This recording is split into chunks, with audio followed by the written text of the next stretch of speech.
क्या आप कभी सोच सकते हैं कि किसी को अपने जिगरगोशों की कब्र का सालाना किराया भी अदा करना पड़ सकता है? कुर्रा एड्स पर ऐसी जगह मौजूद है जहां बच्चों की लाशों का किराया वसूल किया जाता है। सुनने में आपको शायद हैरतअंगेज मालूम हो रहा हो, मगर ये एक तल्ख हकीकत है। ऐसा कहां और क्यों होता है, इसकी तफसील शामिल है इस रिपोर्ट में। मगर आगे बढ़ने से कबल चैनल को सब्सक्राइब और बेल आइकन को प्रेस कीजिए ताकि मजीद ऐसी हैरतअंगेज वीडियोस आप तक सबसे पहले पहुंच सकें। वस्ती अमरीकी रियासत ग्वाटेमाला, जो कि मेक्सिको के जुनूब में वाक़ है, अपनी कदीम तारीख और सकाफत रखता है। यहाँ कई आसार कदीमा मौजूद हैं।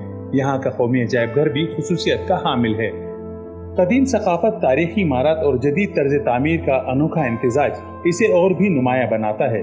मगर यहाँ की सबसे हैरानकुन और दिल दहला देने वाली बात यह है कि यहाँ पर बच्चों की लाशों को कब्रों से इसलिए निकाल दिया जाता है कि उनके गरीब वालिदैन $24 सालाना किराया अदा नहीं कर पाते। ग्वाटेमाला के 8 मिलियन अफराद $9 योमिया पर गुर्बत की जिंदगी गुजार रहे हैं, जो कब्रिस्तान का सालाना किराया बर्दाश्त नहीं कर सकते। कब्रिस्तान का अमला हथौड़ों की मदद से कब्रों को खोलकर लापरवाही से बच्चों की बाकियात को प्लास्टिक के थैलों में डालकर शहर के वीरान मकाम पर इज्तिमाई तौर पर दफन कर देता है। मकामी फोटोग्राफर साउल मार्टेज ने ग्वाटेमाला के बच्चों की कब्रों और बाकियात से होने वाले होलनाक सलूक और दिल दहला देने वाले मनाजिर की अक्कासी की है। हर साल ग्वाटेमाला सिटी के कब्रिस्तान के कारकुन कब्रों से बच्चों की बाकियात ताबूतों समेत निकालते हैं और हर साल ही गिद्ध इनके सरों पर मंडलाते नजर आते हैं।